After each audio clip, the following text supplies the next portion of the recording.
স্বৈরাচারের গদিতে রাজাকার রাজাকার আমি কে তুমি কে চেয়েছিলাম অধিকার হয়ে গেলাম রাজাকার চেয়েছিলাম অধিকার হয়ে গেলাম রাজাকার ওই এক দফা এক দাবি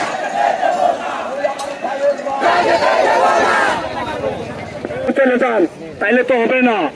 আমরা এই জায়গায় উপস্থিত হয়েছি আমাদের ভাই শহীদ হয়েছে তার কারণে, কিন্তু আমরা আশেপাশে কেন যাবো? এই জায়গায় দাঁড়ায়